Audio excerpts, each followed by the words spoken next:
22 December 2021। আমার স্বামী অতিরিক্ত মা ভক্ত।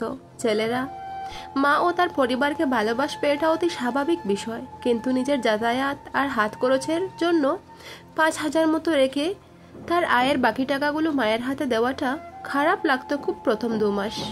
7 জানুয়ারি 2022। আজ শাশুড়ি মা আমাকে সামান্য কারণে প্রচুর বাজে কথা বললেন। ভুল আমার ছিল, এটা ঠিক, কিন্তু এজন্য তিনি যেসব কথা বললেন, প্রহর সব কথা শুনলেও প্রায় অর্ধেক শুনেছে, তবু ওর মাকে শুধু চুপ করতে বলা ছাড়া একটা কথাও বলল না। 11 জানুয়ারি 2022। সকাল 8:30। প্রহর রেডি হচ্ছে অফিসের জন্য। আমার শরীর জোরে পুড়ে যাচ্ছে। রান্না আর ঘরের কাজ কোনো রকমে সামলে শুয়ে পড়লাম। কিছুক্ষণের মধ্যেই জ্ঞান হারাবো হয়তো। ছোট থেকেই অতিরিক্ত জ্বর হলে আমি সেন্সলেস হয়ে যাই। 7 তারিখে শাশুড়ি মার থেকে অতি মিষ্টি মিষ্টি কথা শুনে ওনাকে অসুস্থতার কথা জানাতে ইচ্ছে করলো না। প্রহর আমার কপালে হাত রেখে বলল, নিজের খেয়াল রেখো, আমি আসছি। ওর মা বোন কাউকে বলে গেল না আমি এত অসুস্থ। 19 মার্চ 2022। বিয়ের পর শ্বশুর বাড়িতে আমার প্রথম ঈদ, আর মাত্র 4 দিন পর পবিত্র ঈদ উল ফিতর। ঈদ বোনাস সহ বেতন পাওয়ার পর পরিবারের সবার জন্য শপিং করা শেষ হলো আজ। প্রহরের 2 বোন আর আমার সেম 3 পিস, শাশুড়ি মায়ের জন্য শাড়ি, দেওরের জন্য তার পছন্দের পোশাক সহ আমার সাহেবের জন্য কেনাকাটা শেষ হলো। তবে আমার পছন্দের শাড়িটা দোকানেই থেকে গেল 7,000 টাকা মূল্য হওয়ায়। প্রহর কিনে দেয়নি বিষয়টা এমন না, আমি নিজেই বলতে পারিনি ইতস্তত বোধ করে। 3 জুলাই 2022। আমার পিৎজা বার্গার অনেক পছন্দ, এজন্য প্রতি মাসে একবার হলেও প্রহর এগুলো নিয়ে আসতো। শুধু আমার জন্য না, পরিবারের সবার জন্য। কিন্তু আজ যখন শাশুড়ি মা জানতে পারলেন এগুলো আমার পছন্দের, তাই জন্য ওনার ছেলে নিয়ে আসে, তখন ওনার মাথায় হাত। স্পষ্টভাবে ছেলেকে বুঝিয়ে দিলেন প্রতি মাসে এত ফালতু খরচ করলে সেভিং করবে কিভাবে। খাওয়ার জিব্বাটা কমিয়ে সঞ্চয় না করলে 2 দিন পর পথে বসতে হবে। 13 ডিসেম্বর 2022। বাড়িতে ভালো মন্দ কিছু রান্না হলে সব থেকে ভালো জিনিসগুলো আমার শাশুড়ি মা, তারপর ওনার ভাই বোন, সব শেষে আমি। 2 ডিসেম্বর 2022। আজ জানতে পারলাম আমি মা হব। আমার মধ্যে প্রহরের অংশ বেড়ে উঠছে। সবাই খুশি হলেও শাশুড়ি মায়ের মুখ অন্ধকার। যতটা খুশি হয়েছিলাম বাবু আসার কথা জানতে পেরে, তার থেকে দ্বিগুণ মন খারাপ হলো শাশুড়ি মায়ের কথা শুনে। বিয়ের পর বছর ঘোরানোর আগেই বাচ্চা নিয়ে ফেললে, কেমন অবিবেচক মেয়ে তুমি। শুধুমাত্র এই 2টা বাক্য বলেছিলেন তিনি, কিন্তু আমার জন্য এটা। রুহির হাত থেকে রাফা নিজের ডায়েরিটা একখানে কেড়ে নিল। রুহি রাফার ছোট বোন। তুই অনুমতি ছাড়া আমার ডায়েরি খুলেছিস কেন? আর কোথায় পেয়েছিস এটা? বাবার রুমের বুক সেলফে। তুই এত কথা কেন লুকিয়েছিস আপু? এত অত্যাচার কেন মুখ বুজে সহ্য করেছিস? বাবাকে আগে জানলে কবে তালাক হয়ে যেত তোদের। তোকে এত বাজে কথা, এত কষ্ট সহ্য করতে হতো না। কথাগুলো বলতে বলতে কান্না করে দিয়েছে রুহি।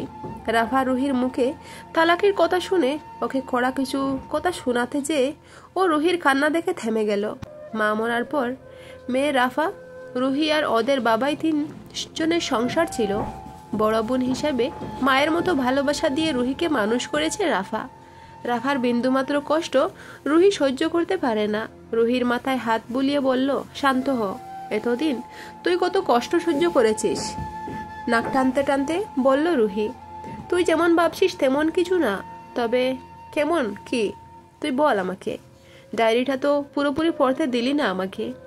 আমি আজকেই বাবাকে বলবো তোদের তালাকের বিষয়। Ruhi, stop it. কি উল্টোপাল্টা বলছিস তুই? উল্টোপাল্টা না, ঠিক কথাই বলছি। ভাইয়া আর ওনার পরিবার কি তোর উপর অত্যাচার করেনি? তুই নিজেই বল। না করেনি। হ্যাঁ, টুকটাক সমস্যা হয়েছে, সেটা সমাধানও হয়েছে।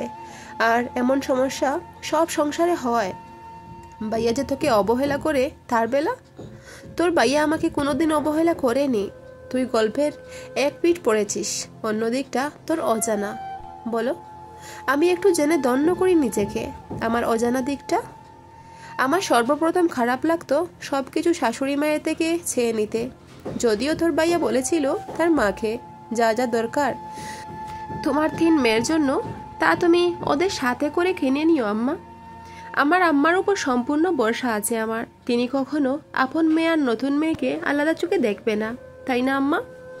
রাফা আবারও বলতে শুরু করলো, তারপরও তোর ভাইয়া আমাকে 2000 করে প্রতি মাসে দিত, 1000 তোর আর 1000 আমার।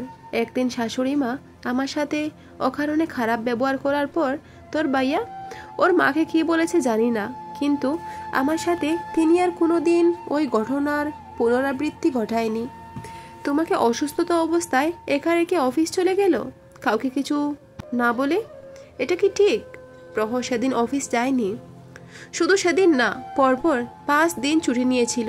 সে বাইরে থেকে মেডিসিন আর আমার পছন্দের খাবার নিয়ে আধা ঘন্টার মধ্যে চলে এসেছিল। আর ওই 5 দিন না হওয়া খাওয়া বলে শুধু আমার সেবা যত্ন করেছে। তুই জানিস আমি ইন্ট্রোভার্ট, আমার সমস্যা দুঃখ কষ্ট নিজের মধ্যে রাখাই অভ্যাস ছিল, কিন্তু তোর ভাইয়া সে অভ্যাসের ইতি টেনেছে অনেক আগেই। সারাদিন এত পরিশ্রম করেও আমার সামান্য মন খারাপ থাকলে মন ভালো হওয়ার আগ পর্যন্ত ঘুমায় না কোনো রাতে। প্রথম ঈদে আমার পছন্দের সেই শাড়িও আমাকে কিনে দিয়েছিল ওভার টাইমের টাকা দিয়ে। আর তাছাড়া প্রতি ঈদে তো তোর আর বাবার জন্য আলাদা টাকা দেয়। তোর পছন্দ অপছন্দের খেয়াল রাখার দায়িত্ব ভাইয়ার ছিল। রাফার কথার মাঝে বলে উঠল রুহি। বিয়ের পর থেকে আজ পর্যন্ত প্রহর কোন দিন চিংড়ি মাছ, বার্গার, পিৎজা সহ আমার যত পছন্দের খাবার আছে সেগুলো সব সময় না খেয়ে আমাকে দেয়। আমার অতিরিক্ত জোড়াজুড়িতে মাঝে মধ্যে অল্প স্বল্প খায়। প্রথমবার যখন অ্যালার্জির বাহানা করে সবার সামনে নিজের প্লেট থেকে চিংড়ি আর হাঁসের মাংস আমার প্লেটে দেয়, তখন শ্বশুরি মায়ের কপালে ভাঁজ পড়া দেখে আমি ভয় আর অস্বস্তিতে নিতে চাইনি। তখন তার কথা ছিল, আমার অ্যালার্জি আর তোমার তো পছন্দ, তাহলে সমস্যা কি? আর আমার মা বোনদের সম্পর্কে এমন ছোটলোকি ধারণা করবে না প্লিজ, যে ওনারা এগুলো খারাপ চোখে দেখবে। বহু বছর আগে থেকে বাবা ও মাকে সব পছন্দের জিনিস এভাবে দিত। আমরা দু বোন আল্লাহ যেন আরও ভালো স্বামী দেয়, সে দোয়া মা আর আমি প্রতিদিন করি। আমার মা মমতাময়ী, দুমুখ সাপ না যে তোমায় খাবার দেওয়ার নিয়ে রাগ দেখাবে। একতার পর খাবার নিয়ে কোনোদিন কেউ কোনো কথা বলেনি। তুই যত কথাই বলিস, ভাইয়া সবসময় তোর থেকে ওনার মা আর ভাই বোনদের বেশি প্রায়োরিটি দেয়। রাফা মুচকি হেসে বলল, আমার থেকে ওদের কাউকে বেশি প্রায়োরিটি দেয় না পাগলি, বরং মা বউ ভাই বোন সবাইকে সমান প্রায়োরিটি দেয়। আর ওর প্রায়োরিটি লিস্টে সবার নিচে রাখে নিজেকে। ঈদ বা যে কোনো অনুষ্ঠানে নিজের জন্য কিছু না করলেও ভাই বোনদের জন্য সাধ্যের মধ্যে সর্বোচ্চ করে, যেমনটা আমি ছোট থেকে তোর জন্য করে আসছি। সব বুঝলাম, কিন্তু বাচ্চার কথা জানার পর ওই নিকৃষ্ট ব্যবহার কিভাবে করলেন তো শাশুড়ি মা? আমি কি মানুষ হিসেবে এত অযোগ্য মা? দুনিয়ার সবচেয়ে খারাপ বাবা হয়তো আমি, যার সন্তান পৃথিবীতে আসার আগেই এসব কথার সম্মুখীন হচ্ছে। আমার সন্তান আসবে এটাই তুমি খুশি হওয়ার থেকে আফসোস বেশি করছো মা। আমার বিয়ের পর প্রথমবার আমার সামনে প্রহর নিজের মাকে উপরের কথাগুলো বলেছিল। ওর কথায় রাগ, অভিমান, কষ্ট, আত্মগ্লানি ছিল না জানি আমি, তবে একতার পর মা ছেলে দুজনেই বাচ্চাদের মতো কেঁদেছিল আমাকে জড়িয়ে ধরে। শাশুড়িমা বলেছিলেন, তোমার শ্বশুর যখন মারা যায় তখন 4 ছেলে মেয়ে নিয়ে আমি সাগরে বাসমান। প্রহর অনার্স 2য় বর্ষের ছাত্র, অন্যরা আরও ছোট। আমার 2 ছেলে তখন এক প্রকার নাওয়া খাওয়া বাদ দিয়ে টিউশনি করে সংসারে হাল ধরে। এমন করে প্রায় 3.5 বছর চলার পর গত বছরের আগে চাকরি পায়। ছেলে বিয়ে দেওয়ার আগে থেকে সবাই বলতো, ছেলে বিয়ে দিলে তোমার আর তোমার বাকি 3 ছেলে মেয়েদের মুখও দেখতে চাইবে না ওরা। আমি নিজেও এই ভয় পেতাম। এক মেয়ের এখনো বিয়ে বাকি, ছোট ছেলে কবে চাকরি পায় আল্লাহ জানে। এজন্য আমার বংশধর আসবে এত খুশির খবরেও আমি আতঙ্কিত, কিন্তু আমি আর এক ছেলের মাথায় কাঁঠাল ভেঙে খাবো না। তোমরা চাইলে অন্য ফ্ল্যাটে যেতে পারো, আমি আটকাবো না। আমার শাশুড়ির মনের এই কথাগুলো আমি আগে থেকেই ধারণা করেছিলাম। আমি ওনার হাত ধরে সেদিন সব বলে যেতে বলি, কারণ ওনারও বাকিদের কথাও, কাজে যা কষ্ট পেয়েছি প্রহর তার থেকে 1000 গুণ যত্ন, সুখ, শান্তি, ভালোবাসা ও সম্মান দিয়েছে। রাহা রুফির দিকে তাকিয়ে দেখে রুহি দরজায় হা করে তাকিয়ে দেখে হন্তদন্ত হয়ে রুম থেকে বের হয়ে গেল। দরজায় প্রহরকে দেখে রাখা নিজে অবাক হলো। তারপর হালকা হাসার চেষ্টা করে বলল, কখন আসলে তুমি? বেশ কিছুক্ষণ আগে। রুহি ছোট, মাত্র ক্লাস 8-এ পড়ে, ও তো কিছু বুঝে বলেনি, প্লিজ ওর কথায় কিছু মনে করো না। প্রহর রুমে ঢুকে দরজা বাড়িয়ে রাফাকে জড়িয়ে ধরে কপালে আদর দিয়ে বলল, দূর পাগলি, বাদ দাও এসব। আমার প্রিন্সেস কোথায়? বাবার কাছে। ডায়েরিটা 1.5 বছর আগেই হারিয়ে ফেলেছিলাম। পরে পিয়ালি খালা হয়তো ঘর গুছাতে যেয়ে বাবার বুক সেলফে রেখেছে, আর আজ ওটা রুহি কিছু অংশ পড়ে। প্রহর রাফার টুটে আঙুল চেপে চুপ করার ইশারা করে বলল, এত কৈফিয়ত দিতে হবে না রাফা। নিজেকে সত্যি ভাগ্যবতী মনে হয়। প্রহরের জায়গায় অন্য কেউ থাকলে রাফার হয়তো সংসার করা হতো না। প্রহর কখনো মা আর বউয়ের মাঝে একজনের সামনে আর একজনের সাপোর্ট করেনি।